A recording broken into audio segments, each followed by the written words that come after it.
नमस्कार दर्शकों, स्वागत है आपका रामायण के नेक्स्ट एपिसोड में। आज हम देखेंगे कि महात्मा भरत श्री राम को वनवास से लेने चल रहे हैं। दूसरे दिन प्रातः होते ही राजकुमार भरत ने सुंदर रथ पर आरूढ़ होकर राम के दर्शन की अभिलाषा से वन की ओर प्रस्थान किया। भरत जी के रथ के आगे आगे मंत्री और पुरोहित वर्ग सूर्य के समान देवमान उत्तम घोड़ों से युक्त रथों पर बैठकर चला। कैकेयी, सुमित्रा और यशस्वी कौशल्या श्री राम को लौटाने के लिए प्रसन्न हो परम दीप्तिमान रथों पर चढ़कर चली। मतलब अब तक कैकेयी माता को अपनी भूल का एहसास हो गया था और दशरथ जी की मृत्यु ने उन्हें बहुत बड़ा आघात भी पहुंचाया है कि मैंने कैसा अनर्थ कर दिया। तो अब वो भी श्री राम को वन से वापस बुलाने के लिए चल दिए हैं। श्रेष्ठ पुरुषों के झुंड राम और लक्ष्मण के दर्शन करने के लिए निकल पड़े। मार्ग में वो लोग श्री राम की चित्र विचित्र कथाओं का वर्णन कहते, सुनते और प्रसन्न होते हुए चलते जाते थे।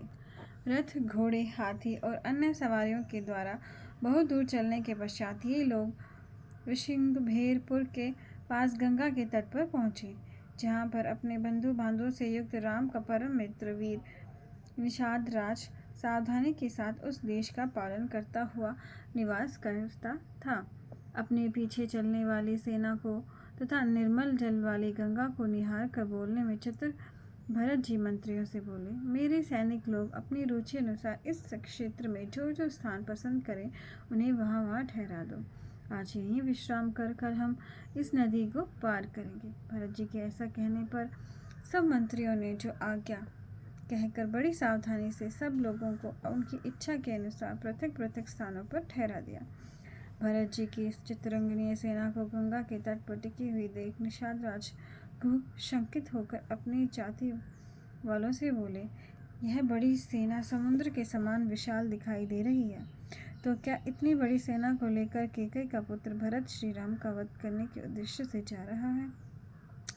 दशरथ नंदन श्री राम मेरे स्वामी, सखा और सभी कुछ हैं, अतः तुम सब लोग श्री राम की रक्षा के लिए कवच आदि पहनकर और हथियार लेकर गंगा के कछार में तैयार रहो। यदि भरत जी श्री राम के प्रति शुद्धताकरण के साथ प्रसन्न प्रतीत होगा, तभी वह और उसकी सेना सकुशल गंगा को पार कर सकेगी। अपने सैनिकों को यह आदेश देकर और अनेक प्रकार की भेंट लेकर अपनी जाति बिरादरी वालों के साथ गुरु भरत जी के पास जा और प्रसन्न होकर बोला, हे प्रभु, यह देश आपके लिए नगर के समान, घूमने के लिए वाटिका के समान है। आपने अपने आने की सूचना हमें नहीं दी, अतः आपका यथाविधि स्वागत करने से हम वंचित रहे। यह संपूर्ण राज्य आपका है और हम लोग आपके सेवक हैं। आप इसे अपना घर समझकर यहाँ निवास करें। ऐसी प्रार्थना करने पर निषाद राजघू से महाबुद्धिमान भरत ने अपने अभिप्राय सिद्धि के लिए यह युक्ति युक्त वचन कहा, मेरे ज्येष्ठ भ्राता के मित्र, आप अकेले ही मेरी इतनी विशाल सेना का आतिथ्य करना चाहते हो? यह आपका बड़ा उदार विचार है। आपकी उदारता से आपका मनोरथ पूर्ण हो गया, अर्थात आपकी उदारता से ही हमारा सत्कार हो गया। इसीलिए जब भी आपके घर में कोई इंसान आए तो आप चाहे उसे अच्छे अच्छे खाने के लिए ना दें, किंतु उससे मीठे बोल और उसके आदर में कुछ शब्द आपको ज़रूर कहने चाहिए, ताकि वो प्रसन्न हो। इससे अगर उल्टा आप करेंगे, आप उसे अच्छा अच्छा खाने को देंगे लेकिन उसे ताने देकर उससे बात करेंगे, उसकी टांग खींचने की बात करें, उसका मजाक बनाएंगे, तो वो प्रसन्न नहीं होगा। इसलिए हमें हमेशा पहला स्वागत अपनी विचारों से करना चाहिए। अगर आपके घर कोई आता है तो उसे अपने सुंदर विचारों से प्रसन्न करना चाहिए। हे निषाद राज, हमें यह बतलाइए कि हम लोग किस मार्ग से भरद्वाज के आश्रम को जावें, क्योंकि यह देश दुष्प्रवेश दिखाई पड़ता है और गंगा का जल प्राय देश भी दुर्गम प्रतीत होता है।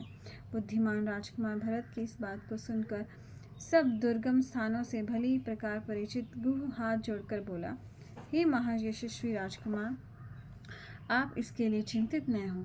हम भूमि के प्रत्येक स्थान से सुपरिचित धनुर्धारी दास लोग सावधानतापूर्वक आपके साथ जाएंगे और स्वयं मैं भी आपके पीछे पीछे चलूँगा।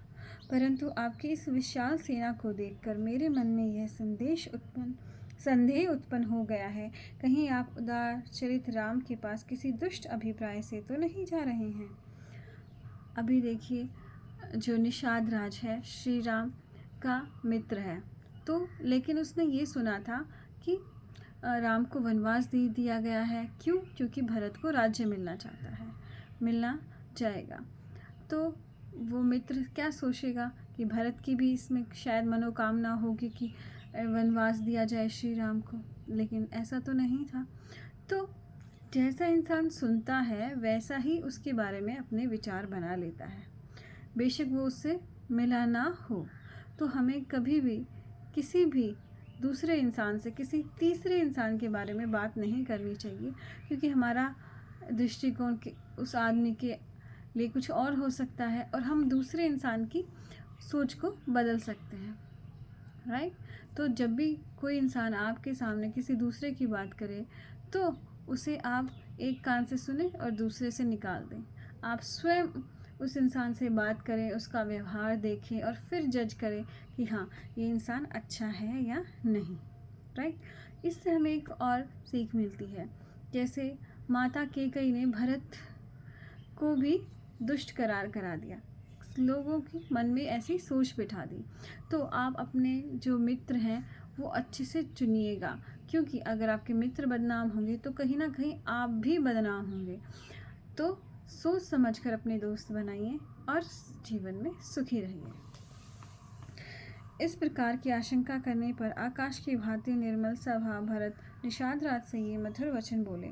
हे निषाद राज, तुम जैसी आकांक्षा करते हो वह कष्ट में पापपूर्ण समय न आवे।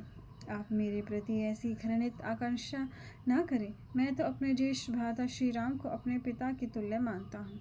एहू, मैं तो वनवासी राम को लौटाने के लिए जा रहा हूँ। इस संबंध में आप व्यर्थ का अनिष्ट संदेह न करें। यह बात मैं सत्य ही कह रहा हूँ। भरत जी की यह बात सुन निषाद राज गदगद हो गया और प्रसन्न होकर भरत जी से कहने लगा, हे भरत, आप धन्य हैं। मुझे इस धराधाम पर आपके समान कोई दूसरा व्यक्ति दिखाई नहीं देता, क्योंकि आप बिना परिश्रम के प्राप्त धन धान्य पूर्ण विशाल राज्य को त्यागना चाहते हो। आप महान कष्ट में पड़े हुए श्री राम को लौटाने जा रहे हो। आपके इस शुभ कार्य से आपकी उज्जवल कीर्ति चिरकाल तक संसार में व्याप्त रहेगी। इस प्रकार गुह और भरत के परस्पर वार्तालाप करते हुए सूर्यास्त हो गया और रात्रि उपस्थित हो गई। गुह की बातचीत से संतुष्ट होकर अपनी सेना को विश्राम का आदेश देकर भरत जी अपने छोटे भाई शत्रुघ्न के साथ सैन्य स्थल पर सोने के लिए चले गए। रघुकुल उत्पन्न भरत जी ने गंगा के किनारे उसी स्थान पर जहाँ श्री राम ने विश्राम किया था रात्रि व्यतीत की और प्रातःकाल उठकर निषाद राज घुस से बोले, हे राजन, हमारी यह रात्रि सुखपूर्वक व्यतीत हुई और आपने हमारा आदर सत्कार भी भली भांति किया। अब आप अपने नाविकों को आदेश दें कि वे बहुत सी नौकाओं द्वारा हमें पार उतार दें।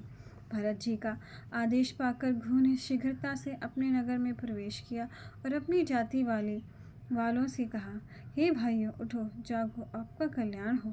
नौकाओं को शीघ्र किनारे पर ले जाओ, सेना को पार उतारना है। निषाद राज की आज्ञा पाकर नाविक लोग उठ खड़े हुए और अपने राजा के आदेश अनुसार उन लोगों ने इधर उधर से जोड़कर 500 नौकाएं लाकर घाट पर खड़ा लगा दी। 500 नौकाएं नदी को पार करने के लिए, गंगा नदी को पार करने के लिए। तो आप कभी बनारस वगैरह गए हो तो वहाँ पे गंगा जी के घाट पर बहुत सारी नौकाएं दिखती हैं। मैं भी नहीं गई हूँ, मुझे भी ये शुभ अवसर नहीं मिला है। शायद राम की कृपा से मिल जाए आने वाले सालों में। उन नौकाओं के अतिरिक्त स्वस्तिक नाम वाली नौकाएं भी लाई गई। इन नौकाओं में घंटे बंधे हुए थे, पताकाएं शोभामान थी, वायु आने जाने के लिए स्थान था। इसके सब बंधन बड़े दृढ़ थे। उस स्वस्तिक नौकाओं में से एक कल्याणी नाम वाली विशिष्ट स्वस्तिक नौका, जो जिस पर सफ़ेद ऊनी काली बिछी हुई थी, उसके चलने पर घंटियों का मधुर घोष होता था, गो स्वयं लाया। उस नौका पर महायशस्वी भरत, शत्रुघ्न, कौशल्या, सुमित्रा और राज परिवार की अन्य स्त्रियां आरूढ़ हुई। कितनी ही नौकाओं में तो स्त्रियां ही स्त्रियां बैठी थी और कितनी ही नावों में घोड़े ही घोड़े भरे थे। बहुत सारी नावों पर यानों में जोतने वाले बहुमूल्य घोड़े, बैल, खच्चर भरे हुए थे। नाविकों ने युक्त ध्वजा पताकों वाली वे नौकाएं भरत आदि नगरवासियों को लेकर बड़े वेग से आगे चल पड़ी।